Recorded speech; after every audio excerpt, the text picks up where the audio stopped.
नमस्कार, मैं मृदुला श्रीवास्तव सी न्यूज भारत में आपका स्वागत करती हूं। वक्त हो गया है न्यूज बुलेटिन का। इस बुलेटिन में जानेंगे कि कहां प्रधानमंत्री नरेंद्र मोदी के किए गए कार्यों की लगाई गई प्रदर्शनी, कहां रेजिडेंसी अपार्टमेंट निवासियों ने सीएम योगी से लगाई अपार्टमेंट ध्वस्त करने की गुहार। साथ ही जानेंगे कि कहां विश्वकर्मा पूजा के दिन हथियारों के जखीरे का वीडियो हुआ वायरल। ऐसी ही तमाम खबरों पर आइए विस्तार से करते हैं चर्चा। जौनपुर जिला अंतर्गत शाहगंज में नगर के जेसी चौक पर नगरपालिका अध्यक्ष गीता जायसवाल अध्यक्ष सहित नगर के लोगों ने भाजपा द्वारा लगाई गई प्रदर्शनी को देखा, जिसमें प्रधानमंत्री द्वारा किए गए कार्य की जानकारी दर्शाई गई। इस संबंध में चेयरमैन प्रतिनिधि प्रदीप जायसवाल ने बताया कि प्रदर्शनी में पीएम के तौर पर नरेंद्र मोदी की उपलब्धियों के पोस्टर लगाए गए। लोगों ने उक्त प्रदर्शनी में जाकर प्रधानमंत्री के कार्यों के बारे में तमाम जानकारियां हासिल की। के द्वारा यहाँ पे प्रदर्शनी लगाया गया है। मोदी जी का क्या कहना है इस प्रदर्शनी के बारे में? देखिए, आज हमारे देश के यशस्वी प्रधानमंत्री श्री नरेंद्र मोदी जी का जन्मदिवस है। इस अवसर पर भारतीय जनता पार्टी के कार्यकर्ताओं ने रक्तदान का कार्यक्रम करवाया शाहगंज के अंदर, और यहाँ जेसी चौराहे पर मोदी जी द्वारा किए गए कार्यों की प्रदर्शनी भारतीय जनता पार्टी द्वारा लगाई गई है। मोदी जी ने समाज के सभी तबकों के लिए काम किया है, महिलाओं के लिए, लड़कियों के लिए, गरीबों के लिए, किसानों के लिए, सामाजिक न्याय के लिए। मतलब जीवन का कोई ऐसा क्षेत्र नहीं है जिसके लिए हमारे मोदी जी ने कार्य न किया हो। ऐसे यशस्वी महान प्रधानमंत्री को हम लोग नमन करते हैं और उनके जन्मदिन के अवसर पर यह शुभकामना देते हैं कि वो 100 वर्ष तक जिएँ और इस देश की सेवा इसी प्रकार करते हैं। इस प्रदर्शनी में क्या चीज़ें दिखाई गई मुख्य तौर पे? इस प्रदर्शनी में मोदी जी द्वारा दर्शाया गया, मतलब जो किया गया कार्य है, जैसे गांव की नई पहचान, वंचितों को मिला अधिकार, गुमनाम नायकों को उचित सम्मान, बापू का सपना किया साकार, स्वच्छ भारत मिशन को पूरा किया, हर गरीब को ढकने के लिए प्रधानमंत्री आवास दिया, दिव्यांगजनों का ख्याल किया। जौनपुर से सी न्यूज संवाददाता दिवाकर मिश्रा के साथ दीपक सिंह की रिपोर्ट। रामपुर गांव निवासी पीड़ित पूजा ने ससुराली जनों के खिलाफ अतिरिक्त दहेज की मांग को लेकर मारपीट कर घर से निकालने की कोतवाली में तहरीर दी है। दरअसल आपको बता दें कि ये तस्वीरें सदर कोतवाली की हैं, जहां पर पीड़ित महिला पूजा ने तहरीर देते हुए बताया कि उसकी शादी रामपुर गांव निवासी अशोक उर्फ अनुज के साथ हिंदू रीति रिवाज से हुई थी, जिसमें उसके पिता हरगोविंद ने अपनी हैसियत से ज्यादा दान दहेज दिया था। शादी के कुछ दिन बाद पीड़ित के ससुराल जैन की डेट में अतिरिक्त दहेज बोलेरो गाड़ी की मांग करने लगे, जिस पर उनकी मांग पूरी ना होने पर पूजा के साथ मारपीट करने लगे, जिस पर पूजा ने पति ससुर ननद सास के खिलाफ कोतवाली में तहरीर दी है। कन्नौज से सी न्यूज संवाददाता सीबू सैनी की रिपोर्ट। कानपुर के किदवई नगर ओ ब्लॉक में कानपुर विकास प्राधिकरण केडीए के द्वारा केडीए रेजिडेंसी नामक अपार्टमेंट 3 वर्ष पूर्व निर्मित कराए गए थे। इस केडीए रेजिडेंसी अपार्टमेंट में कुल 267 फ्लैट बने हैं, जिसमें लोग निवास कर रहे हैं। केडीए रेजिडेंसी अपार्टमेंट में रहने वाले बाशिंदों ने अपार्टमेंट के चारों तरफ बैनर लगाकर योगी सरकार से अपार्टमेंट को ध्वस्त किए जाने की मांग की है। क्या नाम है? रक्षा। आप कौन सा अपार्टमेंट है और क्या लग रहा है, आप लोग यहाँ पर कितने परिवार रहते हैं और कितना भय है आप लोगों में? यहाँ केडीए रेजिडेंसी इस अपार्टमेंट का नाम है। यहाँ पर 192 फ्लैट्स हैं और यहाँ पर जब से हम लोग आए हैं तब से कुछ ना कुछ प्रॉब्लम हो ही चली जा रही है। अब तो इतनी बड़ी समस्या हो गई है, यहाँ बीम में दरार आ गई है। जो बीम में दरार आने की वजह से हम लोगों ने केडीए में शिकायत की, कानपुर कमिश्नर के पास गए, मगर कोई सुनवाई नहीं हुई। यहाँ पर सब भ्रष्टाचार का ही उम्मीद है पूरी। जहाँ तक कि कमिश्नर साहब ने कोई, हम लोग गए, हम लोग फ़ोन कर रहे हैं, अब वो फ़ोन नहीं उठा रहे हैं। केडीए से अधिकारी मिस्टर वाजपेयी आते हैं, वो आते हैं, टहल टुल के यहाँ से चले जाते हैं, कोई भी काम नहीं हुआ। हम लोगों ने कितनी गुहारें करी कि आप हमारी जांच करवाइए यहाँ पर, उन्होंने कोई जांच नहीं करवाई। इसका मतलब क्या है कि ये भ्रष्टाचार है, इन्होंने पैसे खा रखे हैं यहाँ के। आपको क्या लगता है कानपुर जिला प्रशासन से न्याय नहीं मिल रहा है? तो आप लोगों ने एक बैनर लगाया, उस बैनर में क्या लिखा हुआ है? उस बैनर में लिखा है कि हम योगी जी से गुहार कर रहे हैं कि कुछ ना कुछ तो करे, क्योंकि हम लोग इतने चक्कर खा चुके हैं केडीएम में कि कोई भी सुनवाई वहाँ नहीं हो रही है। अब आखिरी आज तो योगी जी हैं कि योगी जी कुछ कर दे हमारे लिए। नहीं सुनवाई होती तो क्या करेंगे आप? नहीं सुनवाई होती तो हम लोग अनशन पे जाएंगे, वहाँ पर लखनऊ जाएंगे, योगी जी से मिलेंगे, धरना देंगे जाके, और क्या कर सकते हैं, क्योंकि हमारी जमा पूंजी पूरी इसी में लग चुकी है। मैम क्या नाम है आपका? जी नमता मिश्रा। ममता जी, यहाँ पर आप लोगों ने आज बैनर लगाया हुआ है, क्या कारण है जो आप लोग को सड़क पर आना पड़ा अपने फ्लैटों से? पहले तो आप बैनर देख लीजिए, जो हमने ये बैनर लगाया है, योगी जी ध्वस्त करा दीजिए हमारी मकान, हमारे अपार्टमेंट। इस अपार्टमेंट में पूरा भ्रष्टाचार फैला हुआ है। हम लोगों को जो शुरुआत में प्रॉब्लम आई अपने मकान को लेके, तो ठीक है हम लोगों ने कर लिया मैनेज करके, कहीं कैसे कहीं कैसे। अब क्या हुआ, नीचे से बेस ही कमज़ोर हो रहा है इस बिल्डिंग का। क्यों? क्योंकि पूरे में दरारें पड़ गई हैं, क्रैक्स पड़ गए हैं, सब टूट रहे हैं, नीचे पूरा पानी भर रहा है। हम लोगों ने अधिकारियों से जाके कंप्लेन करी, तो वो स्टार्टिंग में तो लेटर्स हम लोगों के ले रहे थे, अब तो उन्होंने कंप्लेन लेना ही मना कर दिया है। अब हालत ये हो रखी है कि कोई भी अधिकारी आता ही नहीं है, मेरे यहाँ का लेटर्स भी नहीं लेता है। कमिश्नर को कॉल किया गया, फ़ोन नहीं उठाते हैं, रिपोर्ट भी नहीं लेते हैं, लेटर भी नहीं लेते हैं। अब कोई भी अधिकारी हम लोगों की नहीं सुन रहा है। कितना खतरा महसूस कर रहे हैं आप? खतरा भैया लगता है कि कब बिल्डिंग गिर जाएगी कुछ नहीं पता है। कहाँ रहे हम? यहाँ पे 180 परिवार तो लगभग रह रहे हैं अभी, तो हम लोग कहाँ जाएं, कहाँ रहें? यहाँ तो नहीं रह सकते हैं, ये तो हम खाली करेंगे। तो योगी जी से मेरा हाथ जोड़ के विनम्र निवेदन है कि प्लीज़ योगी जी आप आइए या किसी अधिकारी को भेजिए, एक बार यहाँ पे चेकिंग अच्छे से करवाइएगा, क्या यहाँ हो सकता है। आप जो बोल देंगे वो मैं उसको स्वीकार कर लूँगी, लेकिन अब योगी जी ही कुछ कर सकते हैं। यहाँ के सारे अधिकारी, सारे अफसर सब बिके हुए हैं, भ्रष्टाचार फैला हुआ है, कोई हम लोगों की नहीं सुन रहा है। प्लीज़ आप आइए और एक बार आके यहाँ पे देख लीजिएगा। कानपुर से सीनू संवाददाता आयुष मिश्रा की रिपोर्ट। घोसियाना चौकी में तैनात संतोष सिपाही कर रहे जमकर तानाशाही। पासपोर्ट इंक्वायरी आई तो रूम पर बुलाकर करते हैं अवैध वसूली। 1800 रुपए ना देने पर कैंडिडेट को देते हैं धमकी और गाली। क्या हुआ तुम्हारे साथ? सर मेरी पासपोर्ट की इंक्वायरी आई थी, मैं गया था वहाँ, मुझे रूम पर बुलाया, वो ठाकुर डेयरी के पास रूम पर बुलाया। कौन बुलाया था? संतोष सर हैं, बुलाए रूम पर और बोल रहे थे कि आधार कार्ड दो, अपना आधार की फ़ोटोकॉपी दिया, आधार दिया। उसके बाद मुझसे बोल रहे थे कि पैसे दोगी, इसकी फ़ीस पता है आपको कितनी है? मैंने बोला नहीं सर। बोले 1800 रुपये है। मैं बोला सर मैं पैसे नहीं लाया, सर मेरे भैया से बात कर लीजिए। तो बोल रहे हैं भैया क्या है आपके? मैं बोला सर पत्रकारिता करते हैं। भैया का फ़ोन काट दिए और गाली दे रहे थे, पत्रकारिता करते हैं, नेतागिरी करते हैं, दुनियादारी बता रहे थे, झांट उखाड़ लेंगे मेरी, ऐसे बोल रहे थे, गाली भी दे रहे थे। सर मुझे मारने के लिए अंदर खींचे, सर मेरी कॉलर फट गई, ये बटन टूट गई मेरी। सर मैं वहाँ से चला आया, मैं बोला मंजनपुर जाऊँगा मैं सर के पास शिकायत करने। और क्या बता रहे थे?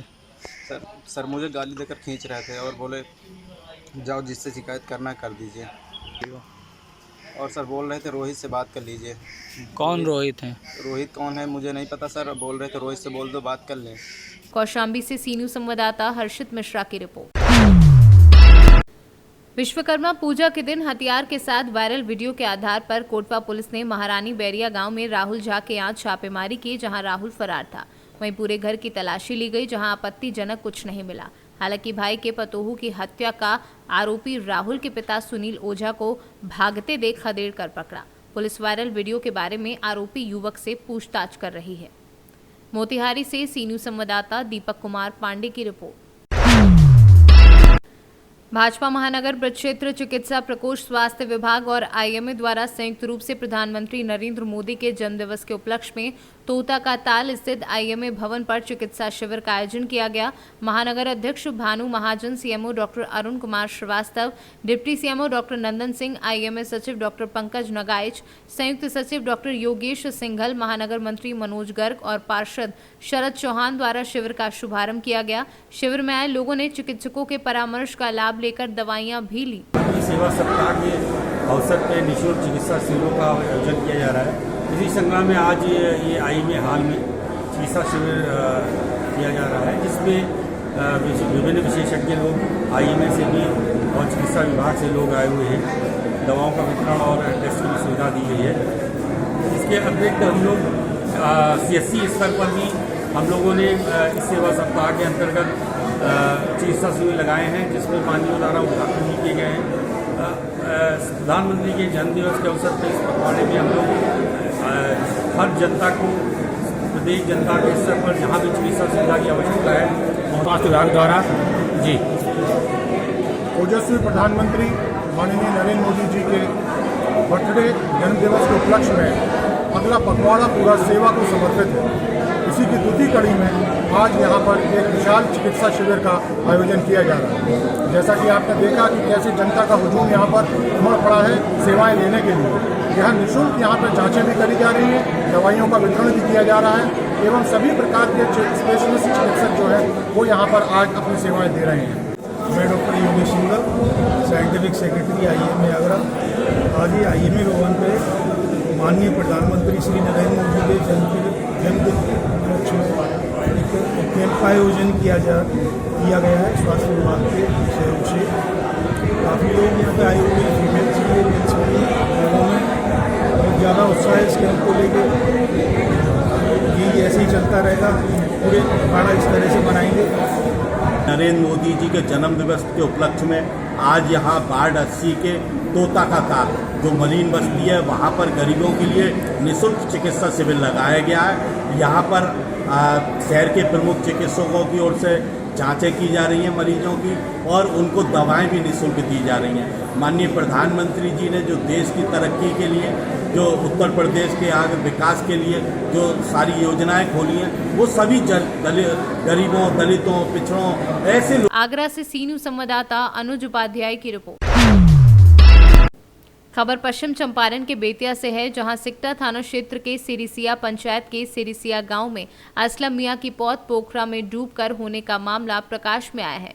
इस घटना के बाद गांव में कोहराम मचा है। गांव के लोग पीड़ित परिवार को सांत्वना देने में लगे हैं। बताया जा रहा है कि असलम मियां के 3 पुत्र और 2 पुत्री हैं। जैसे मैंने उनके घर परिवार के लोग खोज रहे थे, लगभग 9-10 बजे करीब में तो कोई आदमी बगल में पाइप है, पाइप पर लोग गए तो ऐसे मैंने तराए हुए थे, डूबकर उनका हाथ पर जो है टाइट हो गया था।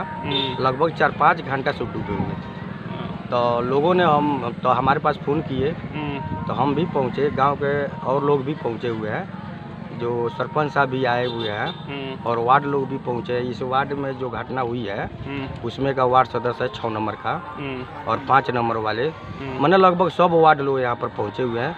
सब बातचीत हुआ है, बात के क्रम में यही मैंने बात हुआ है कि इसी हिसाब से वो मरे हैं, डूब कर मरे। बेतिया से सी न्यूज़ संवाददाता विनोद कुमार की रिपोर्ट।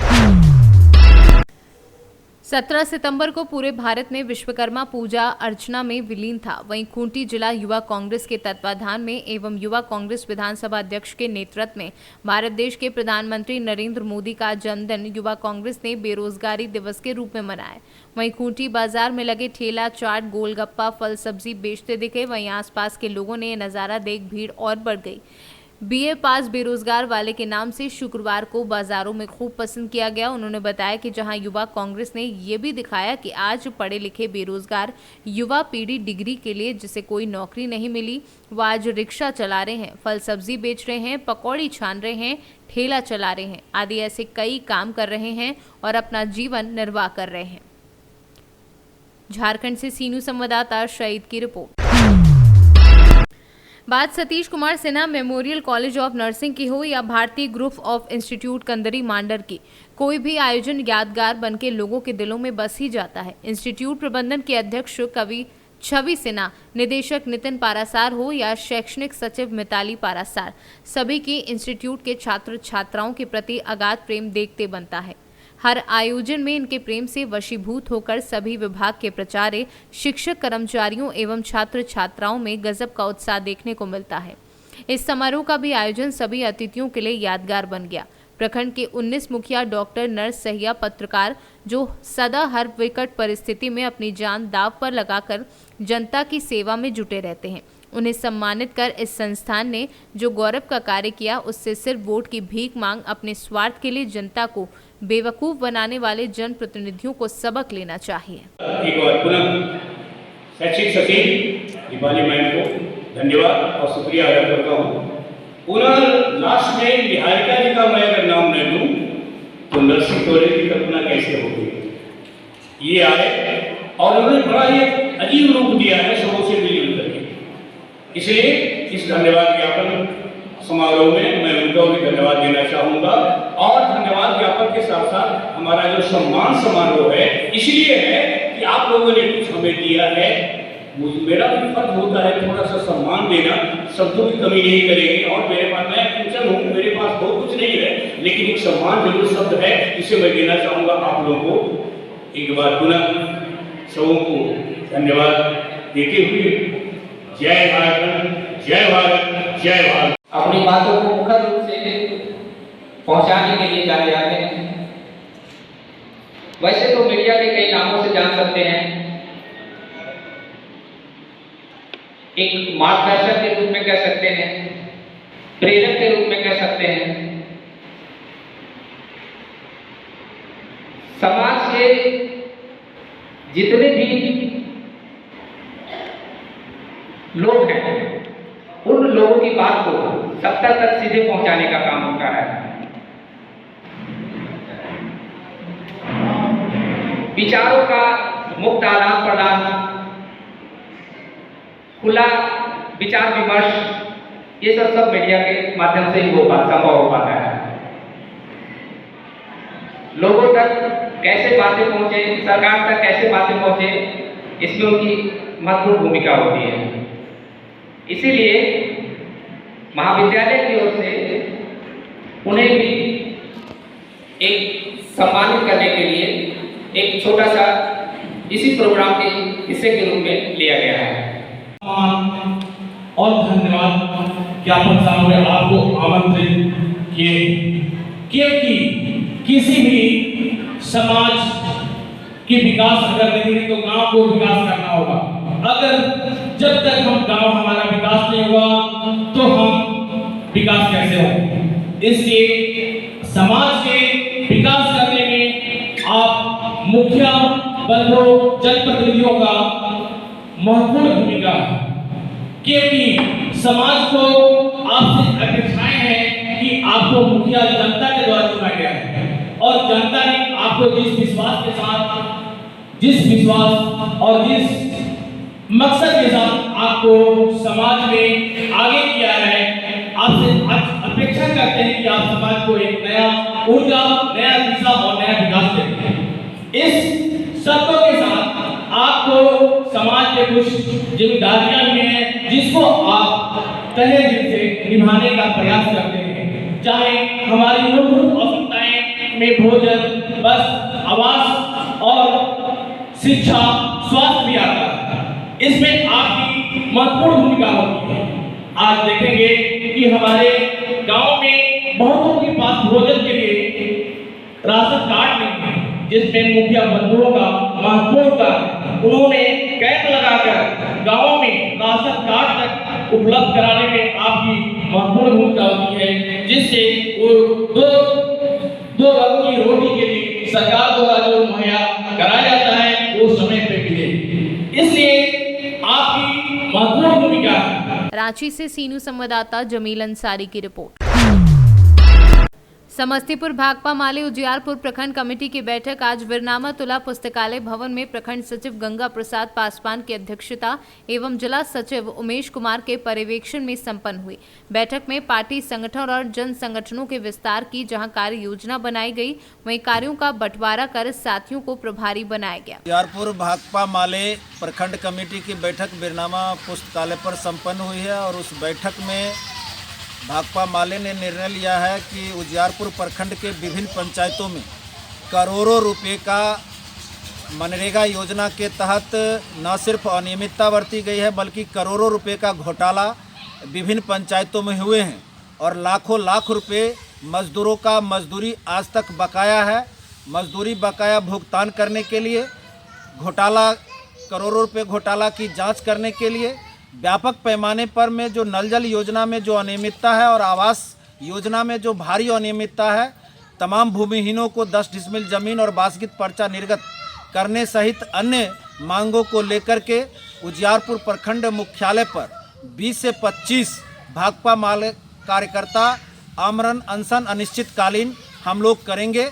मैं महावीर पोद्दार, भाकपा माले उजियार। समस्तीपुर से सीनू संवाददाता प्रवीण प्रकाश की रिपोर्ट। फिलहाल के लिए इस न्यूज बुलेटिन में बस इतना ही। देश और दुनिया की तमाम खबरों को जानने के लिए देखते रहिए सी न्यूज भारत। हर खबर आपके साथ, आपके हाथ।